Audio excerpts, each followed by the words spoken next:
Bon, bonjour. Alors, on va essayer maintenant de comprendre comment on doit s'organiser maintenant après le don de la Torah, après Mishpatim, Parashat Mishpatim, où on nous a donné une certaine structure pour étudier la Torah, pour vivre la Torah, au niveau de... Vous voyez Rabbi Yosef, vous voyez que après qu'on ait reçu la Torah, la première chose qu'on nous donne, c'est les Mishpatim. Comment on va vivre entre l'homme avec lui-même.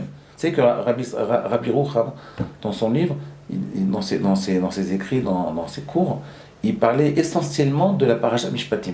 Vous savez pourquoi? Parce qu'il disait, non, regardez la force du judaïsme. Au lieu de passer notre temps à écouter, à étudier la relation entre l'homme et Dieu, à essayer de dévoiler qui c'est Dieu, comment on peut arriver à Dieu, comment... Non, le judaïsme, il parle d'autre chose. Comment on va vivre en shalom, d'une façon en paix avec son prochain. Comment vivre bien avec son prochain. Comment arriver à régler nos problèmes, nos différends avec notre prochain. C'est ça qui intéresse le peuple juif. C'est ça qui intéresse le juif de la Torah. C'est pas, nous, on ne s'intéresse pas tellement comment on va vivre avec Dieu et qu'est-ce qui fait Dieu et qui c'est Dieu. C'est pas ça qui nous intéresse. C'est comment vivre avec son prochain. Vous voyez? C'est très très altruiste comme approche. D'ailleurs, vous savez que Rabbi Yochanan est niftar parashat Mishpatim. Pour Rabbi Yochanan, à Volbetur, il me disait toujours regardez, Rabbi Yochanan, toute sa vie, il a passé à expliquer que l'essentiel de la Torah, c'est de voir comment on arrive à vivre bien avec son prochain, comment on arrive à ne pas vexer son prochain, comment on arrive à ne pas avoir de conflits, régler les conflits avec son prochain. Bon, regardez. Comment on arrive à ça? Le Rav Wolbe, il commence comme ça. Regardez, je vais vous dire un principe, c'est très intéressant. Écoutez bien. Bon, je vais le lire d'abord. Au tout début, vous savez que le Rav Wolbe, il écrit 2 livres. Aléchour Aleph, Aléchour Bet. Les autres livres sont moins importants. Le livre essentiel, son message essentiel, il est dans Aléchour. Écoutez bien, Rabbi Yosef. Dans Aléchour Aleph, qui est l'essentiel de ces 2 livres, dans Aléchour Aleph, il y a un chapitre qu'on appelle le 3e chapitre, qu'on appelle Da'at Atzmenu. C'est-à-dire, c'est quoi Da'at Atzmenu? C'est la connaissance de soi. Ok, alors les gens ils pensent, ouais, c'est un bon, Rav Wolbe, il a introduit un peu de Nefesh Adam, de psychologie, un peu de connaissance de l'humain. Bon, c'est intéressant, mais est-ce que c'est vraiment de la Torah? Oui, il y a plein de gens qui sont posés cette question. En réalité, vous allez voir ce qu'il a fait Rav Wolbe. Il n'a pas du tout parlé de la connaissance de l'homme. C'est pas du tout ça qui intéresse. C'est pas le Nefesh Adam qui l'intéresse. Regardez bien, dans son 3e chapitre qu'on appelle Da'at Atzmenu, dans son 3e chapitre, il y a 3 sous-chapitres. Regardez bien son intention. Dans le Da'at Atzmenu, le 3e chapitre, il y a 3 sous-chapitres. Premier sous-chapitre, il appelle Da'at Atzmenu, la connaissance de soi. 2e sous-chapitre, il appelle Da'at Sod Rachav, c'est-à-dire comment arriver à comprendre mon but dans ma vie. Chacun doit trouver, après avoir appris à se connaître, je vais apprendre vers quel chemin je dois diriger ma vie, 2e sous-chapitre, et 3e sous-chapitre qui est le plus important, c'est Da'at Torah. Vous voyez, c'est quoi Da'at Torah? C'est que maintenant que tu as appris à te connaître, maintenant on va essayer de faire que la Torah que tu étudies, que la Torah que tu vas réaliser, que les mitzvot que tu vas faire, elles vont correspondre à une réalité en toi. Et c'est là l'essentiel de son livre. Quand il nous dit qu'il faut apprendre à se connaître, c'est pas pour avoir des notions psychologiques, comment il marche l'homme. C'est pas ça du tout. C'est que l'homme, il ne peut pas adhérer à la Torah s'il ne sait pas qui il est.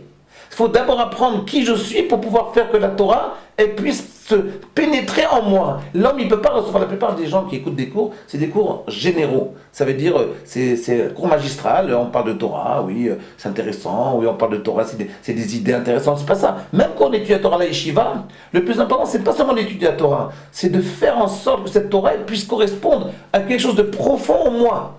C'est ça le plus important. C'est pour ça qu'il nous dit, apprenez à vous connaître. Pas pour apprendre à se connaître en essence. C'est pour apprendre à se connaître à travers la Torah. Pour faire que la Torah puisse pénétrer en nous. Parce qu'un homme qui ne sait pas se connaître, qui ne se connaît pas, la Torah qu'il étudie, elle reste étrangère à lui. Ce qu'on appelle l'homme, il est étranger à lui-même. La Torah qu'il étudie, elle est étrangère à lui. C'est ça le plus important. Il faut bien comprendre ça. C'est pas juste qu'il voulait nous apprendre les notions en psychologie de bas étage. C'est qu'il voulait que l'homme il ait une certaine connaissance de lui-même pour que la Torah puisse se fixer en lui, pour qu'il puisse adapter la Torah à lui-même. C'est ça le plus important. Regardez, je vais vous dire comment il le dit. D'ailleurs, quand il commence Da'at Atzmenu, le 3e sous-chapitre, il le commence comme ça. Je vais vous lire. Klal Gadolu, un très grand principe. Kol ashpa ruchanit ba'arak kefi hakelim shemichinim la.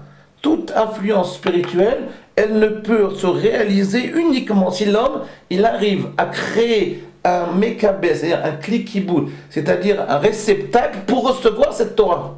Si on n'a pas le réceptacle pour recevoir cette Torah, et le réceptacle c'est justement apprendre à se connaître, c'est quoi un réceptacle? C'est apprendre à se connaître.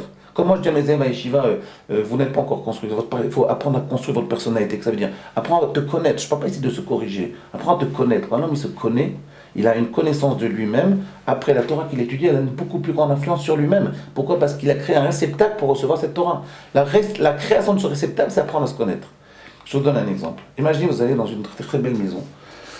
Et on vous offre un thé. Je dis que si vous voulez boire chaud, je veux bien un thé. Ah, j'ai un très bon thé qui vient d'Inde, un thé magnifique, qui m'a coûté très cher. Et le type, il me prépare le thé, donc il chauffe l'eau, il met dans une bouilloire l'eau, il prépare le thé, mais seulement il n'a pas de verre. Elle dit, mais c'est pas grave, Rav, faites comme ça et je vous sers le thé. Parce que j'ai pas de verre, j'ai pas de réceptacle. Alors moi je fais comme ça, il me verse de l'eau bouillante dans la main.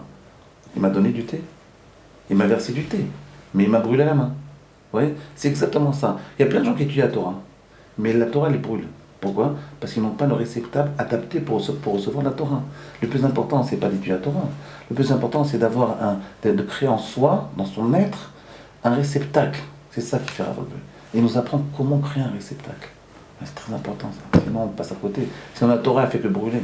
On n'a rien compris. Il y a plein de gens qui étudient la Torah, mais comme ils n'ont pas de réceptacle pour recevoir cette Torah, mais la Torah, elle les brûle. Et après, ils vont balader parce qu'ils vont à l'hôpital. Ils vont soigner leur brûlure. Vous comprenez? À demain.